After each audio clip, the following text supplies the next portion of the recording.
में उपस्थित प्रदेश सरकार में मेरे सहयोगी जल शक्ति मंत्री डॉक्टर महेंद्र सिंह जी, प्रदेश के मुख्य सचिव CR.K. तिवारी जी,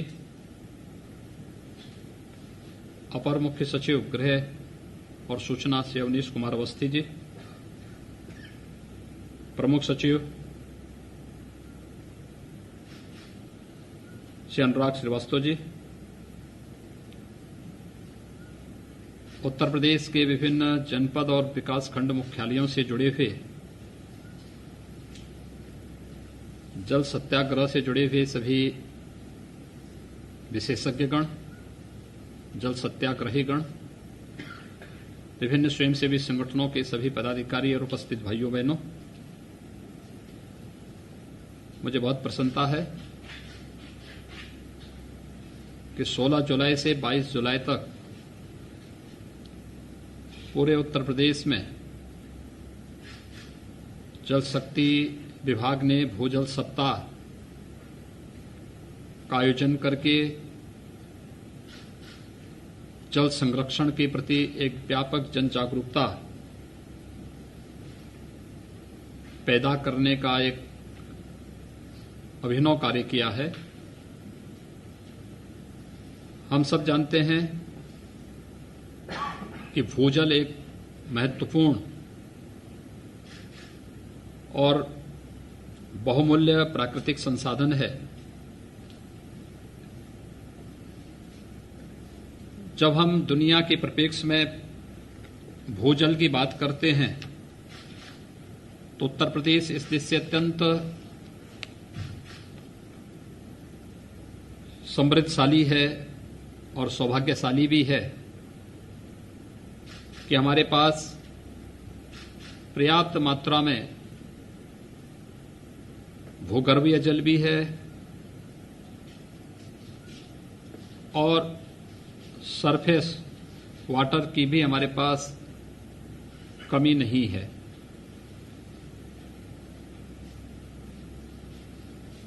लेकिन प्रकृति प्रदत्त इस अनमोल उपहार को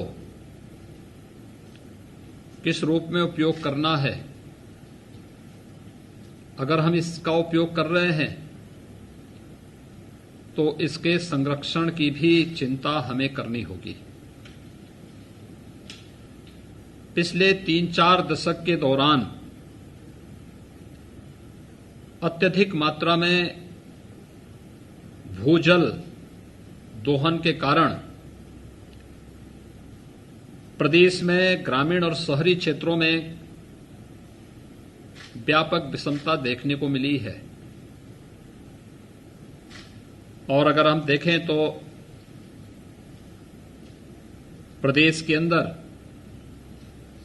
जो हमारे 823 के आसपास विकास खंड हैं, इनमें से 287 विकास खंड में भूजल 20 सेंटीमीटर तक की गिरावट प्रतिवर्ष देखने को मिली है। 77 विकास खंड ऐसे हैं जिसमें 1 मीटर से आधा मीटर से 1 मीटर तक भूजल में गिरावट प्रतिवर्ष देखने को मिली है। अगर हम भूगर्भ जल विभाग द्वारा जो नवीनतम अध्ययन किए गए हैं उसके आंकड़े देखें तो और भी चिंताजनक दिखाई देते हैं। खासतौर पर 82 विकास खंड अतिदोहित, 47 विकास खंड क्रिटिकल और 151 विकास खंड ऐसे हैं जो सेमी क्रिटिकल श्रेणी में वर्गीकृत किए गए हैं। अतिदोहित विकास खंडों में भूजल रिचार्ज की तुलना में 100% से अधिक भूजल दोहन किया जा रहा है, जिसके फलस्वरूप ऊपर के एक्यूपर सूखते चले जा रहे हैं। वर्ष 2000 में अतिदोहित विकास खंडों की संख्या मात्र 20 थी, जो आज बढ़कर के लगभग 129 पहुंच चुकी है। भूजल उपलब्धता की दृष्टि से सुरक्षित विकास खंडों की संख्या सन 2000 में 745 थी और 2017 आते आते ये घट करके मात्र 540 रह गई। यानी प्रदेश में भूजल की उपलब्धता निरंतर कम हो रही है, साथ ही इस जल संसाधन पर दबाव चिंताजनक स्थिति में बढ़ता जा रहा है। भूजल के संरक्षण और उचित उपयोग हेतु आमजन की सहभागिता अत्यंत आवश्यक है। यह भी जरूरी है कि जन सामान्य को भूजल के महत्व के प्रति जागरूक किया जाए और इसी उद्देश्य से पूरे प्रदेश में 16 जुलाई से 22 जुलाई तक भूजल सप्ताह का आयोजन किया गया है, जिसमें गिरते हुए भूजल स्तर को हम गंभीरता से लें। विगत 3 वर्ष के दौरान भूगर्भ जल स्तर के बारे में जो प्रयास प्रारंभ हुए, उसके कारण विभिन्न प्रकार के जो रचनात्मक कार्य हुए हैं। मैंने भी विभिन्न जनपदों में और विभिन्न अंचलों में जल सत्याग्रहियों के द्वारा जो अभिनव प्रयोग किए गए हैं, उनके अनुभव को और उनके प्रयोगों को स्वयं भी मैंने सुना है। बहुत सारे क्षेत्रों में मुझे स्वयं भी जाने का अवसर प्राप्त होता है। वहां पर मैं स्वयं भी इसको देखता हूं और उसका परिणाम है कि तालाबों का निर्माण और उनके जीर्णोद्धार, चेक डैम का निर्माण, सिंचाई में कम जल खपत वाली विधियों जैसे ड्रिप और स्प्रिंकलर प्रणाली आदि को प्रोत्साहित करने का जो कार्य हुआ है, यह एक अच्छी दिशा में बढ़ने वाला कार्य है और इसके बहुत सार्थक परिणाम भी सामने आ रहे हैं। भूजल के गिरते हुए स्तर के साथ ही प्रदेश में कई स्थानों पर भूजल की गुणवत्ता के प्रभावित होने या दूषित होने के मामले भी संज्ञान में आए हैं। प्रदेश में चरणबद्ध रूप से रिवर बेसिन को चिन्हित करते हुए भूजल गुणवत्ता का परीक्षण कराया जाना है। इस प्रकार भूजल नमूनों के गुणवत्ता परीक्षण के उपरांत प्रदेश की समस्त रिवर बेसिन की भूजल गुणवत्ता का समग्र आंकलन किया जा सकेगा। आंकलन की संस्थितियों के आधार पर विभिन्न विभागों के द्वारा पेयजल और कृषि उपयोग हेतु सुरक्षित जलापूर्ति के लिए क्षेत्रों का चयन हम कर सकेंगे।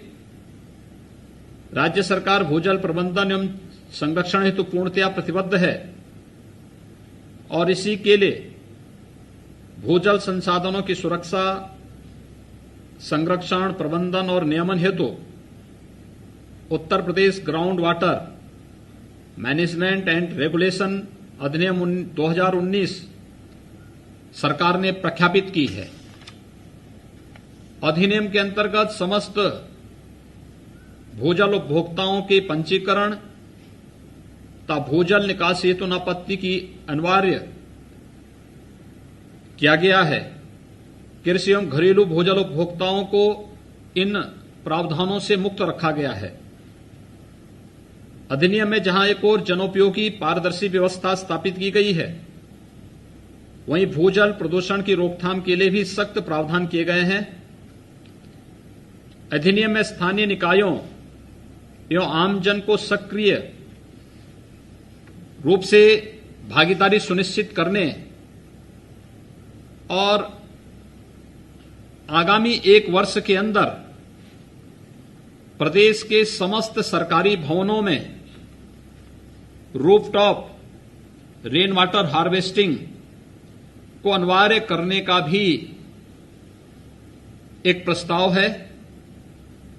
आज इस अवसर पर मेरी आप सभी से अपील है कि आप अपने अपने भवनों में भी रेन वाटर हार्वेस्टिंग के प्रबंध करें, जिससे कि समस्त प्रदेश में भूजल समस्या का दीर्घकालीन समाधान हो सके। मुझे आप सबके संज्ञान में एक बात और लानी है कि प्रदेश में जिन क्षेत्रों में खासतौर पर भूगर्भीय जल किन्हीं कारणों से, जिन क्षेत्रों में आप खारा जल देख रहे होंगे,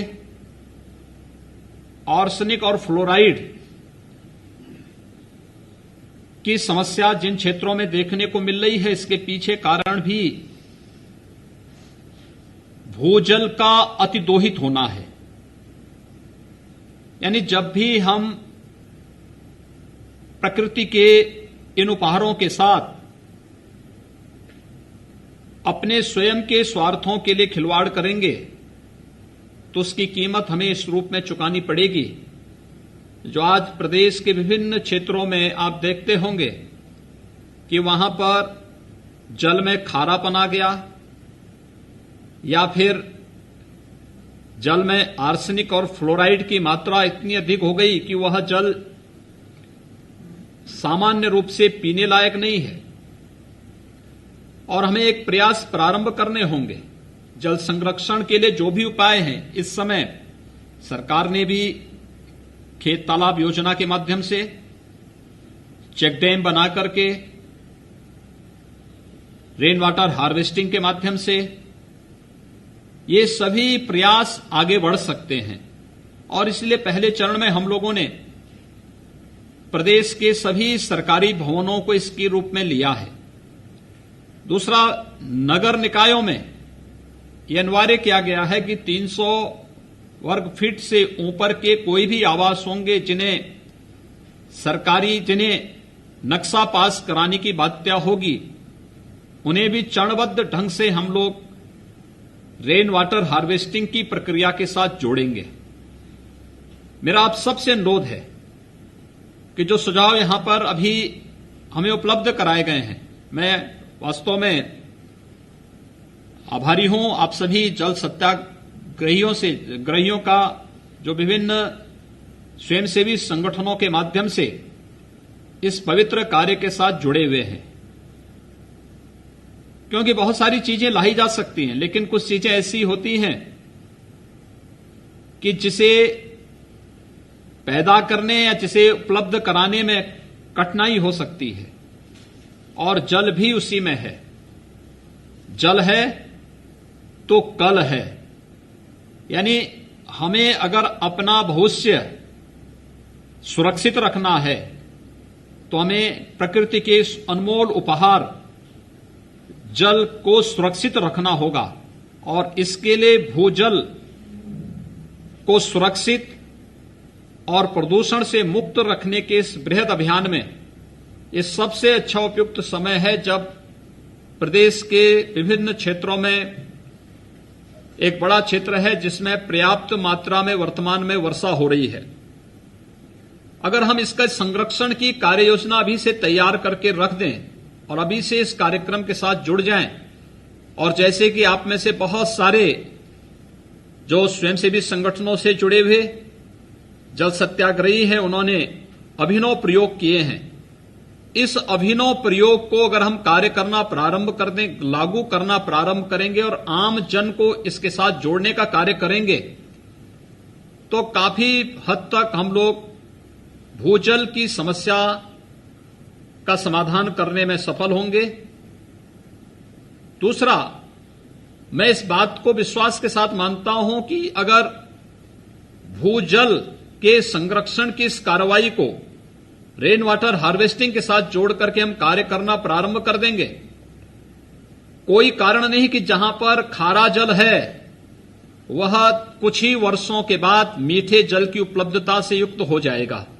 खासतौर पर आप ब्रिज क्षेत्र को देखेंगे, जिस क्षेत्र में वर्तमान में भूगर्भीय जल ज्यादातर खारा हो चुका है, क्योंकि वहां अतिदोहित जल का अतिदोहित दोहन हुआ है। लेकिन अगर वहां पे जिस प्रकार से जल संरक्षण की कार्ययोजना प्रारंभ हुई है, अगर इसे युद्ध स्तर पर आगे बढ़ाया जाए, कोई कारण नहीं कि हम लोग इन सभी क्षेत्रों को भी फिर से मीठे जल की पर्याप्त उपलब्धता कराने में सफल हो सकते हैं।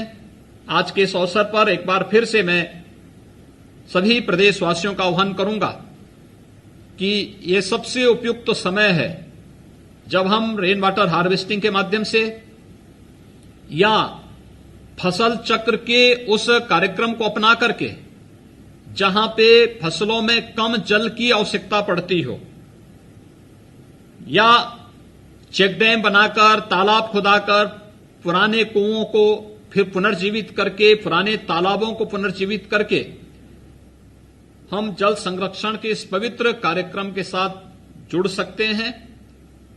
मुझे लगता है कि अगर थोड़ा भी हमारे द्वारा किया गया एक थोड़ा सा प्रयास भी प्रदेश को फिर से जल समृद्धि की ओर अग्रसर करके देश में एक समृद्धितम प्रदेश के रूप में इसे अग्रसर करने में सफल होगा। मैं एक बार फिर से जल शक्ति विभाग को और आप सभी जल सत्याग्रहियों को भूजल सप्ताह समापन कार्यक्रम के अवसर पर एक सप्ताह तक किए गए सफलतम कार्यक्रमों के लिए हृदय से बधाई देता हूं। जो कार्यक्रम इस एक सप्ताह के अंदर अलग अलग जनपदों में, अलग अलग विकास खंडों में हुए हैं, ये कार्यक्रम हम लोग निरंतर आगे गांव-गांव तक और हर कस्बे तक पहुंचाने का कार्य करके छोटी छोटी गोष्ठियों के माध्यम से टेक्नोलॉजी का उपयोग करते हुए हम लोग उसको प्रत्येक जन तक पहुंचाने में एक बड़ा कार्य कर सकते हैं। मैं जानता हूं कोविड-19 है, बड़े समारोह नहीं हो सकते हैं। अगर कोविड-19 का संक्रमण नहीं होता तो हो सकता है कि हम इस कार्यक्रम में किसी बुंदेलखंड के किसी जनपद में या ब्रिज क्षेत्र के या बिंद क्षेत्र के किसी जनपद में होते, लेकिन कोविड-19 के संक्रमण को बचाने के साथ ही हम लोगों को इस कार्यक्रम को भी आगे बढ़ाना है और इसलिए ये प्रयास प्रारंभ हुआ है। तकनीक का उपयोग करते हुए डिजिटल प्लेटफॉर्म के माध्यम से एक एक गांव में जाकर के छोटी छोटी गोष्ठियों के माध्यम से संवाद बना करके हम लोग इस रचनात्मक कार्यक्रम को आगामी समय के लिए बेहतर बना सकते हैं। और मुझे विश्वास है कि आप जब सभी जो जल सत्याग्रही हैं, भूजल के संरक्षण के इस पवित्र अभियान के को सफल बनाने और आदरणीय प्रधानमंत्री जी के ने जो चिंता व्यक्त की है, उन सब चिंताओं को अपने कार्यक्रमों के माध्यम से, बेहतर और रचनात्मक अभियान के माध्यम से हम लोग उत्तर प्रदेश को एक जल समृद्ध प्रदेश के रूप में आगे बढ़ाने में सफल होंगे। आपके इस पूरे अभियान के प्रति मेरी शुभकामनाएं हैं। धन्यवाद। जय हिंद।